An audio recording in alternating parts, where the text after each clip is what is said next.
Assalamualaikum warahmatullahi wabarakatuh. Kembali lagi bersama saya Hans di Creative Show Project. Setelah season sebelumnya, kita sempat mendatangkan tokoh-tokoh penting, tokoh-tokoh menarik. Dan di season kali ini, kita tidak kalah menariknya. Karena saat ini pun kita mendatangkan sosok tokoh yang sangat fenomenal dan menarik. Dan alhamdulillah beliau udah hadir di tempat ini. Dan tepuk tangan buat Pak Doni. Apa kabar Pak? Siap, apa kabar? Okay. Baik. Pak Doni, terima kasih banyak telah hadir di podcastnya Creative Show Project ini. Oke, Pak Doni.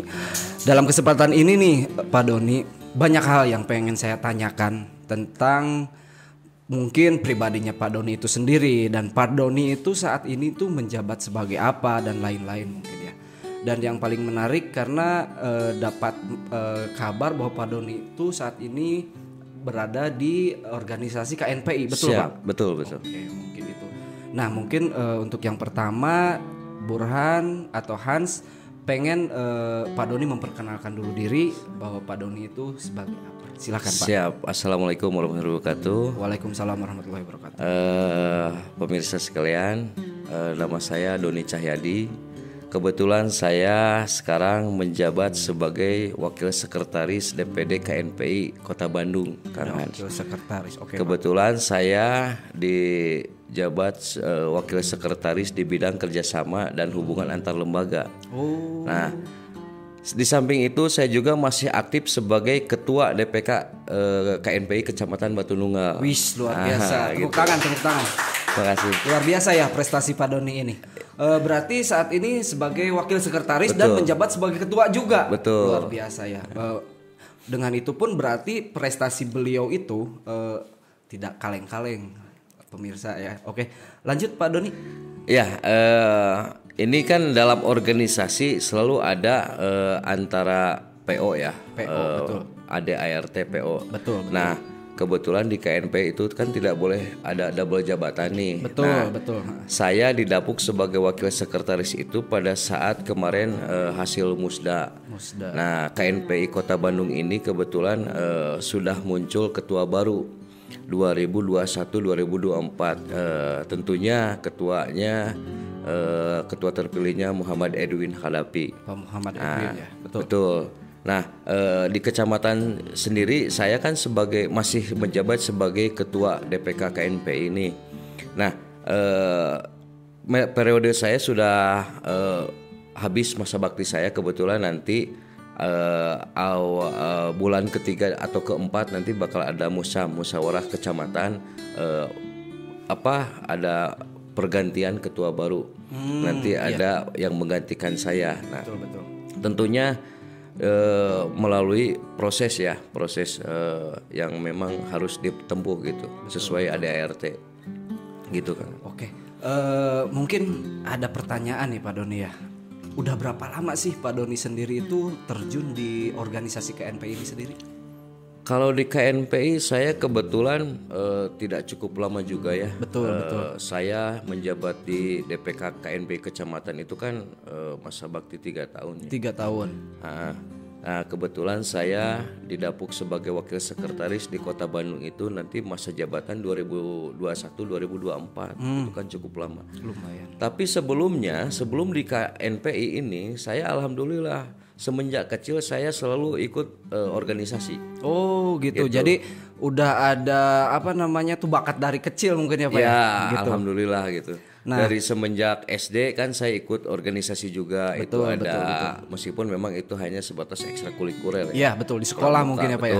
Terus waktu sampai ke SMA saya alhamdulillah mengikuti OSIS. Oh gitu. Waktu itu ada 3 organisasi yang saya ikuti. Betul. OSIS, PMR sama apa satu lagi yang Pramuka mungkin Pak. Pramuka betul. Nah, kebetulan waktu kuliah pun saya alhamdulillah jadi sekretaris BEM waktu itu. Wih, keren ya. Dan pada masa dulu sekolah pun saya berorganisasi di kepartaian. Gitu. Oke Pak. Nah, ini mungkin ya. Ini di luar konteks KNPI ini. Saya tertarik tadi dengan historical dari Pak Doni itu sendiri yang dari kecil nih udah dibiasakan dan udah tertarik dengan organisasi. Betul. Yang mendasari Pak Doni ini sendiri untuk misalkan belajar organisasi dari masa dini itu apa sih Pak yang menjadi dasar gitu Pak? Jadi begini, manusia itu punya dua pilihan ya. Betul. Yang pertama, apakah kita mau berorganisasi atau tidak? Betul. Nah, manfaatnya berorganisasi itu sangat banyak menurut Betul, saya. betul, betul, itu Pak, yang betul, saya alami. Iya. Pertama dari sisi silaturahim, kita Iya. menjadi banyak teman. Betul, betul. Yang kedua dari sisi ekonomi. Betul, betul. Ekonomi pun menunjang sekali. Betul, betul. Nah, pada saat misalkan contoh Kang Han punya produk nih. Betul. Pada Nah, saat kita berorganisasi bisa ya marketingan iya, lah, memasarkan gitulah. produk itu gitu Pak. Betul, gitulah, betul. gitu. Sisi positifnya ya Betul. seperti itu. Oke. Selain itu, ini yang paling penting yaitu dari segi ilmu pengetahuan. Betul. Jadi ilmu pengetahuan yang tadinya kita tidak tahu, Betul, betul. pada saat di organisasi jadi tahu. Betul, betul, betul banget Pak. Itu mungkinlah beberapa manfaat dari organisasi. Betul.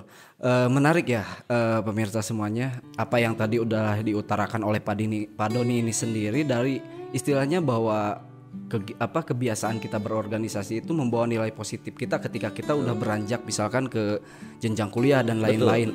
Bahkan sampai sekarang mungkin udah ke organisasi yang tingkatannya lebih ini mungkin lebih serius. Nah, mungkin gini Pak, banyak kan sekarang organisasi-organisasi bermunculan nih. Dan peran KNPI ini sendiri untuk organisasi-organisasi yang misalkan organisasi kepemudaan saat ini itu sebagai apa sih Pak? Gitu. Nah, ini saya coba kita kilas balik dulu ya. Sebelum kita jauh ke arah sana. Ini sejarah KNPI dulu kita sejarah KNPI boleh Pak. Dulu nah ya. ini edukasi juga Pak. Betul. Karena begini, yang namanya pemuda itu belum tentu tahu apa KNPI. Betul. Ya. Betul. Yang sekarang timbul di masyarakat luas itu yang namanya pemuda itu, kepemudaan itu bernaung di bawah Karang Taruna.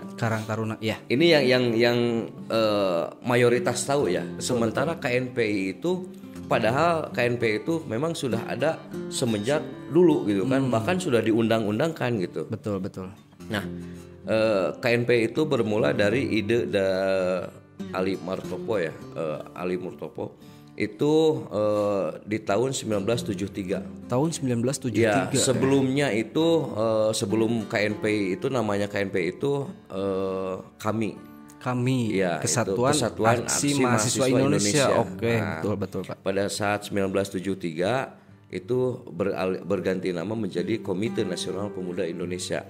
Nah, tadi menyambung pertanyaan dari Bung Hans karena kalau kita di KNPI itu karena pemuda itu secara nasionalnya kita Bung ya. Iya, betul gitu. Bung. Ya. Betul.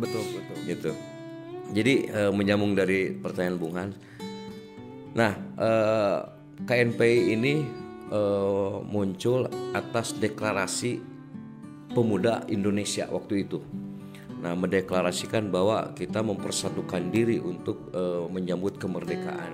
Betul. Gitu kan. Nah, jadi dari berbagai macam unsur dan golongan nih tentunya terhimpun dalam sebuah organisasi. Berbagai organisasi waktu itu kan. Nah, alhamdulillah sampai sekarang pun memang KNPI ini merupakan tempat berhimpun atau induknya dari pemuda. Tempat berhimpunnya pemuda ya KNPI. Gitu. Termasuk memang pemuda ini dari berbagai macam golongan dan organisasi. Nah, kebetulan di Kota Bandung sendiri itu KNPI ini menaungi ada 122 OKP, organisasi kemasyarakatan pemuda. Ya, betul. Gitu Kang Han. Oke. Nah, KNPI ini sendiri kan menaungi 100 berapa Pak? 22. 122 Di Kota Bandung di ya. Kota Bandung aja ya itu. Kalau di kabupaten itu ada berapa OKP kan gitu kan. Betul. Nah, mungkin saya penasaran nih Pak.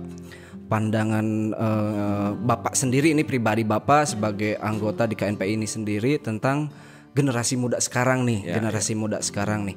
Apakah KNPI ini sendiri mungkin ada visi atau misi untuk memfasilitasi pemuda-pemuda yang mungkin tiap generasi terus bermunculan nih Pak gitu, dan mungkin kadang ada yang masa depannya belum jelas dan lain-lain atau gimana? Mungkin apakah KNPI ada solusi untuk hal-hal seperti itu mungkin Pak? Jadi begini. Ini kebetulan saya di kepengurusan DPD KNPI Kota Bandung ya. Betul. DPD KNPI Kota Bandung itu mempunyai visi, yaitu memajukan dan menggembirakan kepemudaan Kota Bandung. Betul. Visinya ya. Nah, adapun misinya yaitu 3, yaitu bersama, berdaya, dan bermakna. Bersama, berdaya, dan bermakna. Nah, bersama itu sendiri yaitu menguatkan soliditas dan sinergitas kepemudaan di Kota Bandung. Betul. Jadi kita para pemuda ini kita ajak, hayu bersama-sama dirangkul kita dirangkul. Jadi hayu bersama-sama kita membangun Kota Bandung. Paling tidak kita menyolidkan lah. Hal kecil saja dimulai dari diri sendiri. Hal kecil, contoh misalkan dari segi keamanan, kenyamanan, atau tonggarandeng gitu kan ke masyarakat. Jadi ya, itu sajalah, merangkul itu saja. Yang lebih luasnya banyak lagi kan. Nah, yang kedua itu berdaya, itu mengembangkan potensi pemuda dalam kepemimpinan dari segi seni budaya, sosial, kepemimpinan dan segala macam lah gitu. Kita berdayakan nih. Bagaimana pemuda Kota Bandung itu bisa berdaya bagi masyarakat lainnya? Betul Pak. Gitu. Yang ketiga bermakna. Jadi menghadirkan peran pemuda gitu dalam pembangunan Kota Bandung. Jadi dalam artian begini, pada saat pemuda itu beraksi gitu, itu harus mempunyai makna. Betul banget. Setuju saya. Tidak hanya untuk diri sendiri, bagi orang lain, ataupun kalau sekarang bermakna untuk paling tidak di wilayahnya sendiri lah. Betul. Di lingkungannya sendiri ya tempat ininya. Nah, dalam artian begini. Tadi Bung Han mengatakan bagaimana cara merangkul atau menciptakan ya kader di Kota Bandung. Ini bukan kebetulan saya. Memang KNPI ini menjadi kawah candra di mukanya para pemuda. Jadi tempat berhimpun, tempat penggodongan atau laboratoriumnya pemuda. Betul. Nah, jadi bagaimana kita menciptakan pemuda yang memang mandiri dan berdikari gitu. Supaya tidak melulu menggantungkan kepada hal-hal yang memang dirasa sifatnya negatif. Betul Pak. Misalkan kan zaman sekarang mah banyak ya Pak. Misalkan proyek orang nigrig, rame-rame gitu ya. Nah, ini yang menjadi ini negatif dari masyarakat ini. Misalkan karena kan KNPI ini tempat berhimpunnya OKP. Betul. Nah, berbeda baju, berbeda pandangan. Ya, pasti Pak, pasti. Lorengna beda, warnanya beda. Ya. Nah, ini menjadi PR berat buat kami gitu. Yang mana di Kota Bandung sendiri kebayang 980.000 sekian. Ya. Itu pemuda yang usianya 25 sampai 40 itu pemuda. Berarti 70%-an lah, 60%-an lah. Betul. Kebayang di Kota Bandung pemuda segitu banyak. Betul. Nah, ini seperti apa mungkin masa depannya gitu Pak ya. Betul. Nah, KNPI hadir di sini yaitu untuk kepanjangan tangan dari pemerintah juga. Betul. Nah, bagaimana cara menggodok dan menghimpun sekian banyak orang pemuda menjadi kader-kader yang memang nanti bermunculan di masa berikutnya. Betul. Oke, Pak Don. Gini, karena mungkin pemuda itu sendiri adalah mungkin nantinya bakal jadi ujung tombak ya. Ketika mungkin regenerasi gitu dan lain-lain. Makanya harus benar-benar ada pengkoordinasian yang jelas gitu dari itu. Betul. Dan KNPI ini sendiri kan udah ada aturannya dari pemerintah, udah tertera dan legalitasnya udah jelas betul. Dan mungkin pemirsa semuanya, untuk para pemuda mungkin yang bisa nonton podcast ini, itu bisa menjadi sebuah edukasi ketika misalkan dapat penjelasan tadi dari Pak Doni bahwa pemuda itu harus ada arah, harus ada tujuan, dan tidak serta-merta kita pesimis dengan keadaan kita saat ini mungkin. Nah, dari penjelasan Pak Doni tadi bisa jadi solusi mungkin Pak, bahwa KNPI itu menjadi barometer untuk seluruh pemuda Indonesia gitu mungkin Pak ya. Iya betul. Nah, gini ke Pak, penasaran juga nih untuk masalah Pak Doni ini sendiri gitu kan di luar konteks KNPI. Sebelumnya kan Bapak apakah langsung terjun ke KNPI atau pernah organisasi-organisasi sebelumnya mungkin di luar KNPI atau gimana? Ini tadi kan saya bercerita dari zaman kuliah ya. Saya sudah menjadi sekretaris BEM waktu itu kan. Betul. Nah, pada saat itu juga karena saya berorganisasi itu kan dari kecil ya, sampai SMA pun saya menjadi kader salah satu partai. Betul. Kader partai, betul. Ya, sampai saat ini kebetulan saat ini saya di salah satu partai, alhamdulillah lah. Betul. Saya sudah menciptakan 4 kader gitu pada saat waktu itu diklat. Saya yang mendiklatnya gitu. Betul. Dari 4 angkatan itu lumayan besar jumlahnya kan itu. Nah, sebelumnya memang karena KNPI ini suatu wadah berhimpunnya organisasi, kebetulan juga saya di organisasi di Pemuda Pancasila khususnya. Saya berkiprah juga. Betul. Nah, gitu. Mantap ya. Alhamdulillah saya di kecamatan sebagai Dewan Penasehat Pemuda Pancasila. Luar biasa. Kalau di tingkat Kota Bandung saya sebagai wakil sekretaris juga gitu. Oke. Terima kasih Pak Doni. Nah, mungkin gini Pak, setelah tadi paparan-paparan yang disampaikan oleh Pak Doni, apakah ada gitu harapan-harapan atau misalkan harapan-harapan khusus lah dari Pak Doni mungkin secara pribadi atau secara organisasi untuk para pemuda yang sekarang terutama di Kota Bandung mungkin di Kota Bandung ini sendiri sebagai wilayah jabatan Pak Doni ini sendiri, apakah ada harapan-harapan khusus misalkan untuk generasi muda? Gini, saya melihat pemuda sekarang kan memang agak lumayan rawan juga ya. Betul. Ini seiring dengan pertumbuhan zaman. Betul. Ini mengikis adat dan kebudayaan zaman dulu. Betul. Sekarang lebih cenderung westernisasi itu memang sangat terjadi. Betul. Nah, betul, tentunya Pak. Saya banyak yang diharapkan gitu. Contohnya misalkan salah satunya ini bagaimana cara pengembangan diri dari pemuda tersebut. Berarti harus dimulai dari pribadinya itu sendiri dulu ya Pak. Betul. Ya paling tidak ada kesadaran diri lah, kesadaran diri untuk maju, betul. Berdaya, bermakna gitu kan, bersama-sama kan gitu. Misalkan begini, ketika ada pemuda yang memang beliau itu kurang aktif misalkan ya.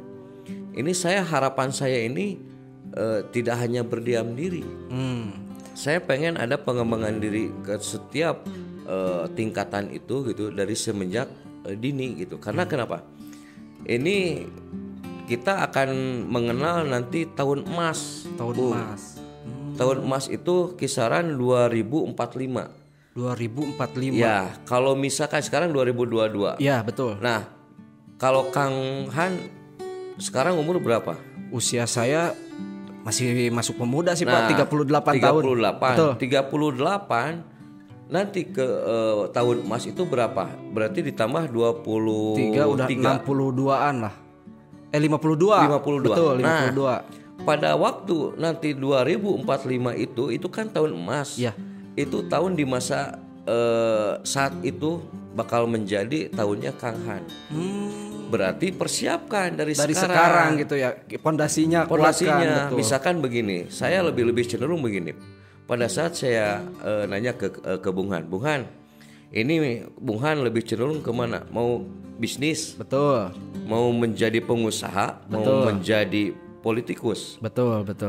Tinggal dari sekarang. Di ininya mungkin ya, di gojlognya mungkin Pak ya. Jadi dari mulai sekarang Kang Han benar-benar fokus ke sana.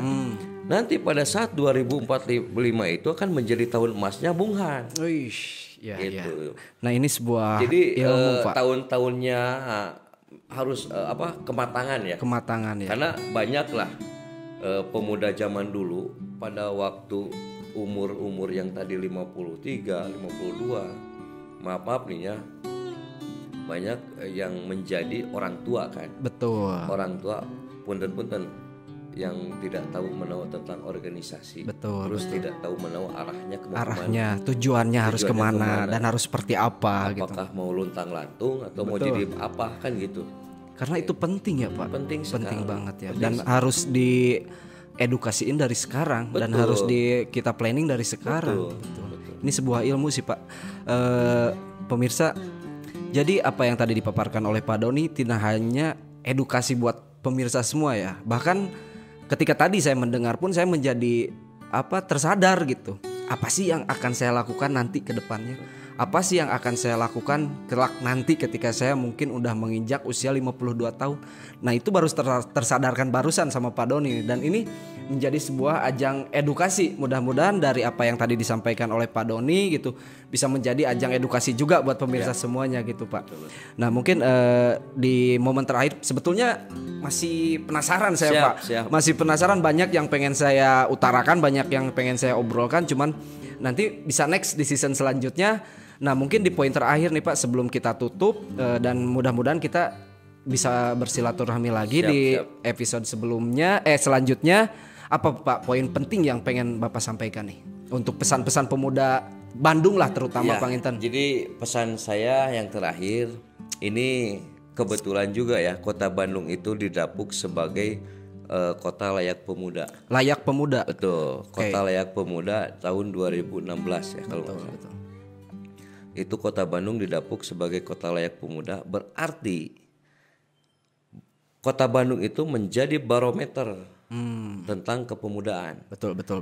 Nah, poin-poinnya yaitu tadi bersama, berdaya, bermakna. Betul. Jadi harus punya kebermaknaan kita hidup gitu. Betul. Terus berdaya untuk ya bisa berkarya kan gitu, bisa jadi naon kayak orang gitu. Laras Pak. Terus yang tadi Bung Han bilang, memang harapan saya dalam podcast ini saya harap gitu secara pribadi tidak ada kata puas.